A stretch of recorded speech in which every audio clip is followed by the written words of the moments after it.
Hey, good news. Welcome to another Youth Night Live. I'm excited that you chose to join with us here today, and I'm excited for what is ahead for us as we dive into this evening. Today, I had a chance to be able to sit down with Brennan Schmidt. Brennan is a graduate of Roosevelt High School and is currently serving in a church up in Brookings, South Dakota, and had a chance to be able to hear from him, what God's doing in him, through him, and definitely during this time. Also had a chance to sit down with Cade Thompson. Cade is also a graduate of Roosevelt High School and an alumni of Good News Youth and is currently working down in Franklin, Tennessee, where he's writing songs, putting out new music, and just creating more content. And so I'm excited for you to hear from him and to hear his song Provider. Here's a little intro into our conversation. My name is Cade Thompson, and I just graduated high school last year from Roosevelt High School. And I now live in Franklin, Tennessee, or Nashville, Tennessee. And um, yeah, working full time music and working on new music, and it's been awesome. So, Very cool. So yeah. here's how I'm gonna ask this part is you're gonna come up with one word or short answers to a couple Okay. random questions. Okay. All All right. right. What do you miss most from being stuck at home right now with COVID? Going to coffee shops and actually hanging out with people. Okay. All right. Um, Wait, you only have one word answer?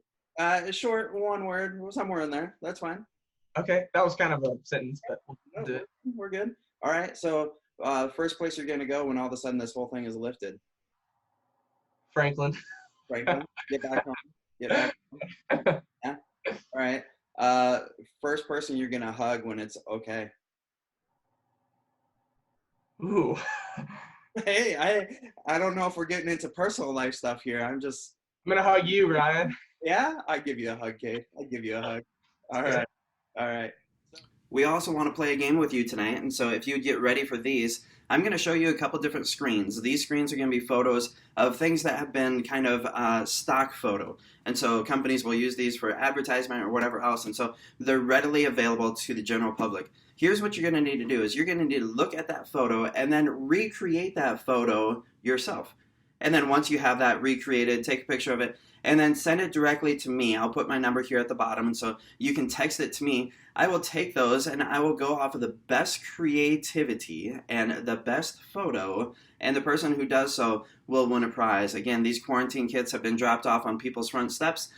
Just a fun way for us to be able to interact, but also a great way for you to just win stuff during this time. And so here's a couple of these photos. So get ready to see these. You can again come back to these, and I'll also post them on our Instagram page. Again, if you don't follow our Instagram, make sure you go to Good News Youth SF, and you'll see these photos posted as well. Before we jump into the interviews, I want to take a second just to be able to kind of debrief what I've been feeling lately. And so, over the course of these 4 weeks that we've been now in quarantine and this time where everything has been completely changed, I've had many conversations with people, many of them circling around kind of the same theme within this is that when everything else has been stripped away, what is it that we're leaning on?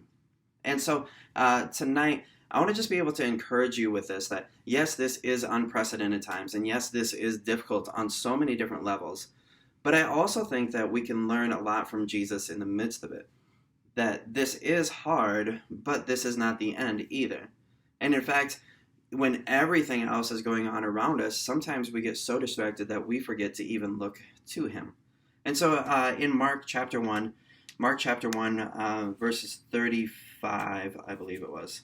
Mark chapter 1, verse 35, it says this. It says, very early in the morning, while it was still dark, Jesus got up, left the house, and went off to a solitary place, where he prayed. Simon and his companions went to look for him, and when they found him, they exclaimed, everyone is looking for you. Jesus replied, let us go somewhere else, to the nearby villages, so I can preach there also. That is why I have come. So he traveled through Galilee, preaching in their synagogues and driving out demons. Now here's the picture, is that Jesus has surrounded himself with these 12. These 12 have followed him everywhere, listening to him preach, watching him perform miracles, healings, all of this stuff. And the crowds have now started to pay attention to Jesus and what is happening around him. The crowds continue to press in, press in, press in, but yet there's times where Jesus, especially right here in Mark 1, where Jesus chose to wake up early, and I'm not saying you have to be an early bird, but maybe What I am saying is you need to find space to just get away. And that's hard to do, especially when we're in lockdown and especially when we're in isolation. But maybe that's why we need to take advantage of being in lockdown and in isolation. That for Jesus, he had crowds pressing in all the time, but yet he found time to be able to get away and to be silent, to spend time with God the Father so that he could be reconnected, rejuvenated, re energized, and refocused on what it was that was next for him. That a lot of you have a lot of things that are next for you, and you're waiting for those because some of them have been canceled, but some of them are still on your calendar. And so, what would it look like for us to be able to take this time to reconnect, refocus, re energize, so that when the next happens, we're ready to go? Would you take this time as we're kind of here just kind of waiting? Would you lean into Jesus? Would you connect with him? Would you be re energized and refocused with him so that when the next comes, then you're ready? That I think that we have an amazing opportunity if we're willing to leverage it so that we can grow in our relationship with God, so that we can reconnect with him. And so when the next comes, we can go after it. Tonight, again, I hope that you'll be blessed by these conversations. Here is my interview with Brennan.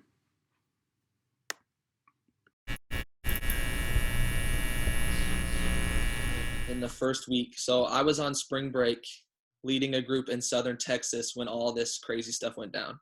So I'm in Southern Texas leading a group of 25 college students through the border. We went through an organization called Border Perspective, and we were just doing a lot of crazy stuff down on the border. But literally on the Wednesday we're down there, we're getting calls that like SDSU's canceled school, all the public schools are done for the next 3 weeks. Like, you don't know if you're going to be able to fly back to Sioux Falls. And it was just like, I'm trying to focus on leading these people in this life-changing mission trip experience, and the whole world is falling apart around me.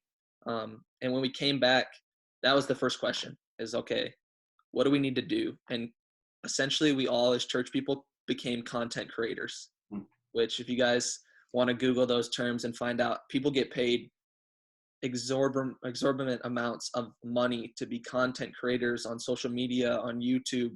I mean, they're famous for doing it excellently. And then us as church people, we love Jesus, but we're not always great content creators. Right. So then we came across and we're like, how do we engage people with things that are relevant and right, that are going to give them hope, peace, and joy in the midst of the chaos around them? But then you also want to create consistency, and it was tough, and we're still figuring it out. But really, it's just, what can we put on our socials that is going to give people hope and connection? What can we put on YouTube that can teach someone something, but really just give them a tool and a resource to find God in this time? So that's kind of been our strategy. But yeah. How about this? We've done similar stuff where we're trying to figure out, okay, what can we give? What can we give as far as content? What can we give as far as a message of hope and everything else? Where I've started to struggle more with, and part of this is the isolation, the quarantine, all that kind of stuff. Yeah. Where's the connection piece? Like, connection over content is where I'm kind of starting to run to more and more, because again, we took what we were doing on a Wednesday night and threw it onto a YouTube page, but there's so much content already that what makes ours stand out, or what makes ours valuable? And is it that, or is it connection? Because we're seeing more and more people that now that they're quarantined, they're social distancing, all of that, they're missing that piece of connection now. Yeah, without a doubt. And that was something I wrestled with in those first 2 weeks is, okay, we have the technology and the resources to make great content, but truly at this time, do people care? Do people care if your video can stream 4K HD? Right. Do people care if every single word is polished in that sermon, or do they just want to feel seen, to feel known? So one of the things that's really been insightful for me over this last summer is when you look at the story of like the two daughters with Rachel and Leah.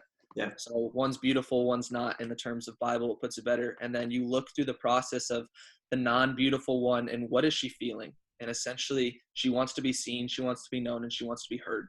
And I think that's a perfect illustration of what as people we crave. We want to be seen, we want to be heard, and we want to feel like we belong. So like in all of these things, in the middle of this craziness, the desires of the person, the desires of you and me and everybody watching hasn't changed. Right. We still want to feel like we belong. We still want to feel like we have a voice. So in that, we've changed a little bit from, okay, instead of polishing our social medias and making it look perfect, how can we just show people where we're at, where we're doing? How can we go live and just let people know we're praying for them right now? Let people comment and drop things in. We've done some Zoom meetings that have been across our leadership team and across our small groups. Just like I had this other example that I was learning the other day. And if you know anything about asthmatics, which I didn't, but this guy was teaching me, the problem with people who have asthma isn't necessarily that they struggle to breathe air in. Right. The air actually gets trapped in their lungs and they have to force air out. So when we're looking at church people, right now, essentially, we're all asthmatic. We have all this stuff stuck in us, this bad stuff, this stuff we're struggling with the quarantine, with all this stuff. And as church, if we continue to try to shove content in, it's never going to catch unless we give people opportunity to debrief out. Yeah. So whether that's through the prayer, whether that's through all these things, how are we providing opportunities for connection to be real and authentic, for people to breathe out the things they're already struggling with? Right. Yeah, that's good. That's real good. Here's my next little question is, in this whole situation, what do you feel like God is speaking to you? I think he pretty much took this trip. So Ryan, and anybody else, if you ever lead a trip, you're going to learn that God's teaching you as much in the trip as a leader as anybody participating. And being down on the southern Texas border, one of the things God was every day just showing in my heart is I am so bad at being compassionate. So compassionate, co-passion, standing with someone in their passion. So I'm standing on the border and I'm hearing all of these things. I'm seeing all of this hurt and this brokenness, and I want to fix it. So if you guys are Enneagram people, I'm a 3. So that means I'm a problem solver. I'm a success-driven person. I want to get things done. So to stand on the border and to look at all this stuff and just to be like, man, I can't do anything about that.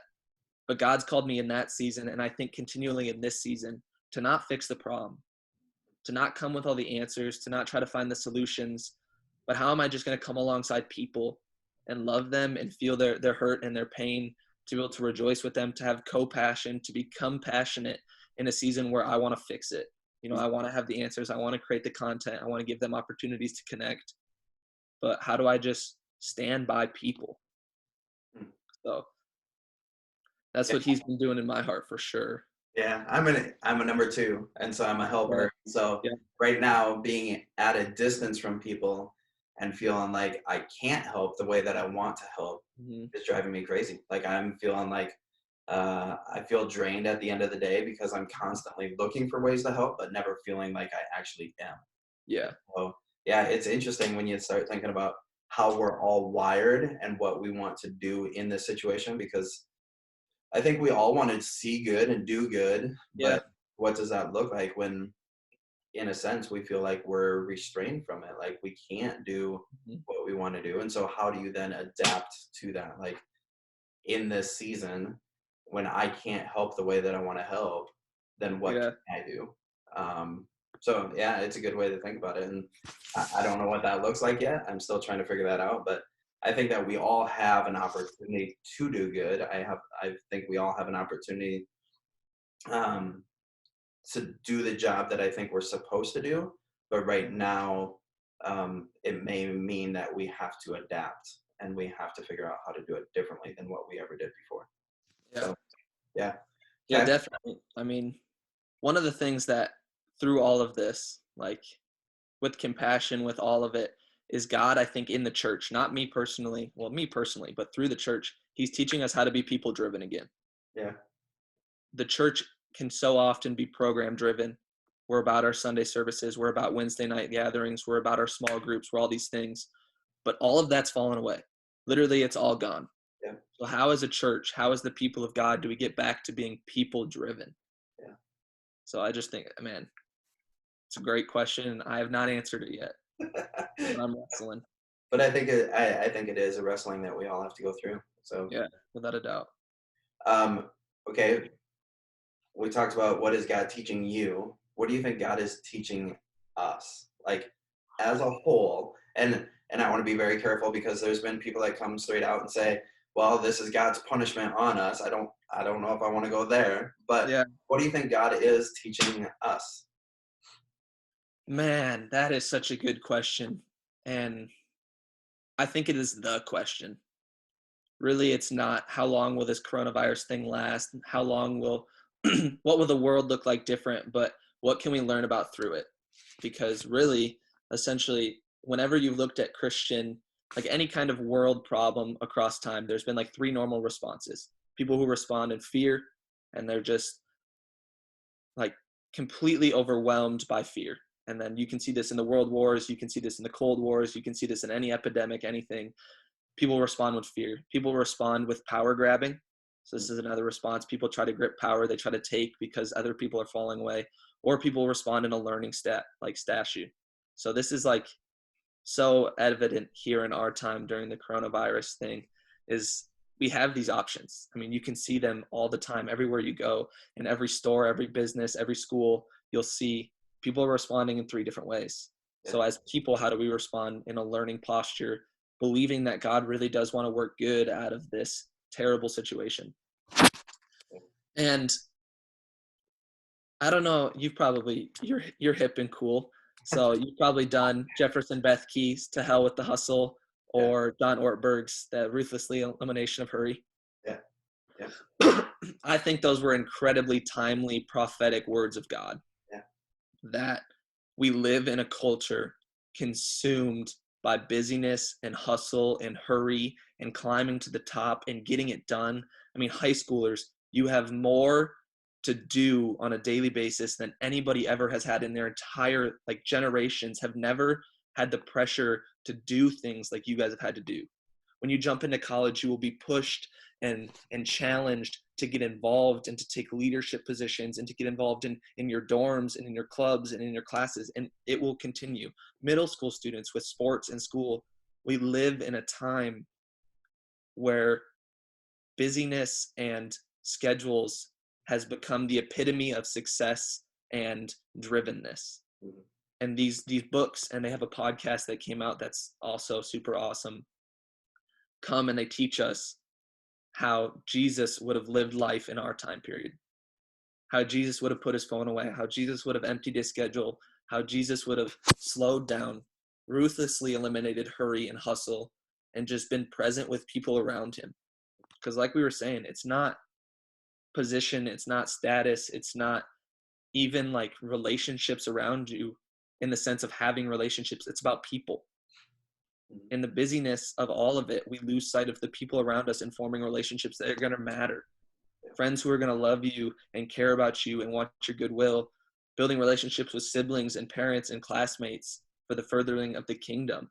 And I just think we've been gifted a season of slowness to learn how to Sabbath, to learn what it looks like to weekly take a day and devote it to the Lord, to look what it learns like for a lot of us, how to sabbatical, how to Sabbath over an extended period of time.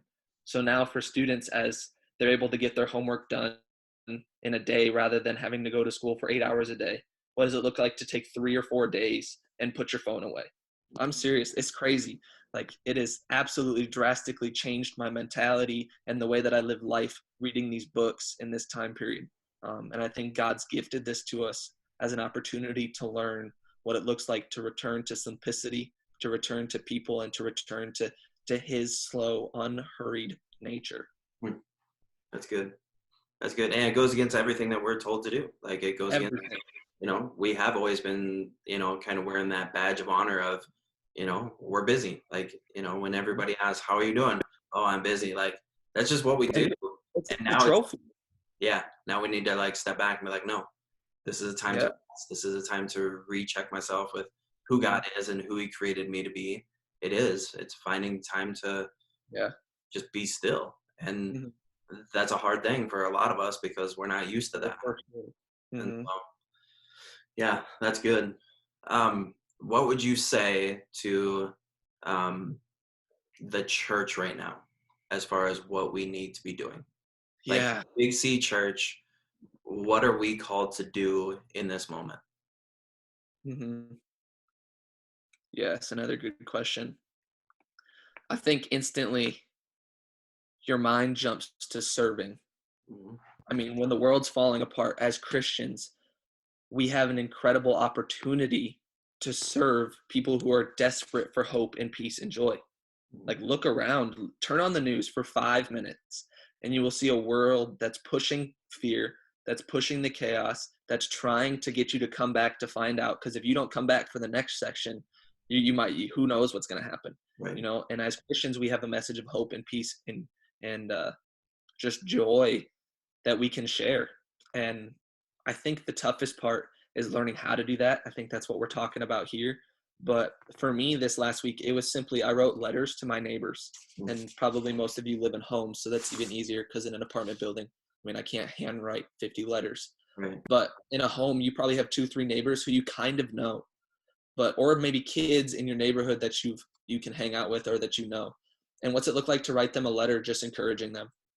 Like, I don't know how many of you have ever received a handwritten letter in our day and time, but for someone to get that, it's just like mind boggling. This person took time out of their day to handwrite a letter to me who maybe you don't even have like any kind of relationship with, but it just speaks volumes to who Jesus is calling us to be as a people, to see people, to meet people where they are. And in the letter, you can offer to do their groceries. You can like offer to rake their yard or whatever you need to do. Right. But really, it's just simply coming to them and saying, hey, I see you. I value you. I care about you. Like in this time, we're all going through it together. So that's something I did. And I live with a couple older ladies who live alone, and they were just like over the moon excited about someone who was willing to I gave them my phone number, said, hey, if you need to call someone, Right. like I'll talk to you on the phone. Right. And like, I don't even talk to my grandma that often, but I'll talk to my neighbors if they need it, Right. you know? But yeah, I think that's one response is where we can just continue to connect with people. There's a church in South Korea actually that I was reading about that does this thing called 113. So one day they call one person and then they pray for 3 people. Hmm. And when you're praying for those 3 people, I don't think you even need to contact them. You don't need to text them. You don't need to call them and let them know, but you can be praying for them, whether they're friends or siblings, whether they're classmates, whatever.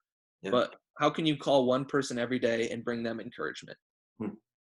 And it's simple because we all have enough time to be on the phone for 10 to 15 minutes. Right. And it has radically changed how I've viewed each day of quarantine. Yeah. Where as an extrovert, I'm slowly dying on the inside, not being able to play board games and go to church. Yeah. Like it's terrible. But now I have a purpose where every day I can call this one person and I can just speak life into them. We can talk about what they've been doing, what Netflix show they've been watching, and it's just like it's super life-giving and Hmm. it's simple. Yeah. As the church, let's not blow the box out of the water, but let's be simple and just love people. Yeah.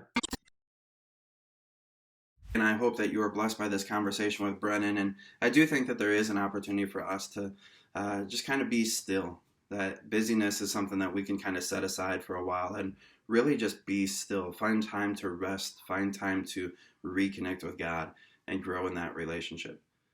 Again, hopefully that was a blessing to you. And I know that this next one is going to be as well. That, again, sitting down with Cade was an amazing opportunity for me to just hear from him what God's doing in his life. And I'm so excited for you to hear our conversation together. So, hey, tell me this. This can be a longer answer. What do you think God is teaching you right now within this whole situation? That's a great question. Obviously, this is just kind of some crazy times we're in. It took me honestly a couple of weeks to really process what all this meant for myself, and I'm sure you've done the same, and many people who are watching this right now felt the same way. It was like overnight. I was on the road. I was touring and played my last show about a month ago, and just overnight everything stopped. Not just everything stopped. Like it's crazy. And so I really had a few weeks of really just trying to process that. What does that look like for me? And it was so interesting. After I really began to let this whole thing sink in and just say, okay, this is how it's going to be for a while, I began to get like a hunger for God's word even more. And I don't think I've ever been diving into the Word as much as I have been now. Just like truly just leaning on the truth of God's Word in this season, and finding new depths out of old Bible stories, out of certain things. I think God's really been teaching me that and the power of His Word, because in a world that's shaken right now, the only thing we can count on is His Word, and this is the truth that we all need and I need in this season. So Yeah. So, how about this? How would you tell somebody who's watching how to mm-hmm. do that for themselves? How to jump into the Word, where to look, where to start reading, maybe a plan, or what seems to be working for you? For me, I find so much power in reading the Gospels, Matthew, Mark, Luke, John, seeing the miracles of Jesus, and how, 2,000 years ago, those same miracles are still working and God is still moving in our midst today. Uh, it looks different than what it did 2,000 years ago, but as you can really start to see those examples played out in our culture today, it's so powerful, and it just gives me faith and to fight for my faith. Yeah, very cool. Hey, Yeah. so you have this song that's kind of blowing up all over the place. I And so do. for I those do. that haven't heard it, Yeah. tell us about Provider. Yeah, so Provider was released about 6 weeks ago, and I just got off my first ever radio tour. That was so exciting. Got to meet some incredible people. And I wrote this song about a year and a half ago, not even knowing that we would be in the times that we're in today in this world. And I walked in the writing session with my other writers and was like, hey, I want to write a song that is real, that's honest, that talks about how it's so easy for me to reach for things that'll never truly measure up, but the only thing that can truly satisfy is the Lord. And so we came up with this hook, God is my provider, and that song ended up being the song that kind of just launched things out for me this year. And it's been so cool because when we released the song, we had no idea of the circumstances that our world would be in today. And now seeing the song almost in a different light is just crazy, because God, He does care about the details. And right now there's a lot of uncertainty, there's a lot of unknown. But I think for me, relying on the truth of this song uh, in a new way in this season has been so special, because God is there. He provides for our very needs. And I actually wanted to read something out of Matthew chapter 6, verse 25. This section is called The Cure for Anxiety, which is crazy when you think about it. This first part says, therefore I tell you, don't worry about your life, what you will eat or what you will drink, or about your body, what you will wear. Isn't life more than food, and the body more than clothing? Consider the birds of the sky. They don't sow or reap or gather into barns, yet your heavenly Father feeds them. And I think that's really important. That's the kind of the truth that I'm leaning on in this season. That God is caring about the details, and He provides for our very needs. Yeah, for sure, for sure. Yeah. It was a little long-winded, but No, it's so good. It's so good. And so I think there's something really cool about the fact that you wrote this a while back and no clue that this was going to be taking place, but right. much truth is coming from this. And the fact that people are finding a sense of peace within your song, within these circumstances. So very cool. Thanks, man. I appreciate it. Would you be willing to share it with us? I'd love to. Yes, sir. Thanks again for having me, Ryan. Of course. Let's see. Got this big old hoodie because it's freezing cold here in South Dakota. I'm a wimp now. Tennessee changed me. All right, y'all. This song is called Provider.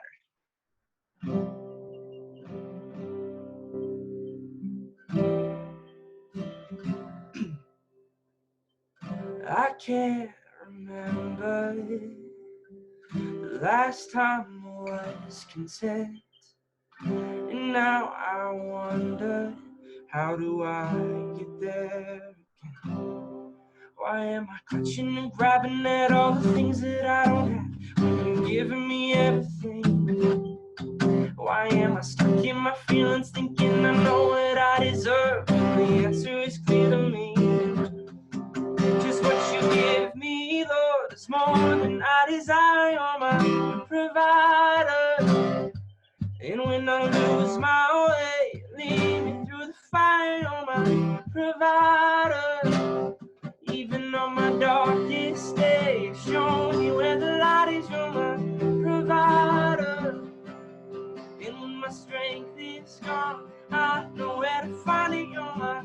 provider, provider. I'm not forgotten. I am a child of love. What you have given has always been enough. Why am I clutching and grabbing at all the things that I don't have when you've given me everything? Why am I stuck in my feelings thinking I know what I deserve when the answer is clear to me? Cause what you give me, Lord, is more than I desire. You're my provider. And when I lose my way, lead me through the fire. You're my provider.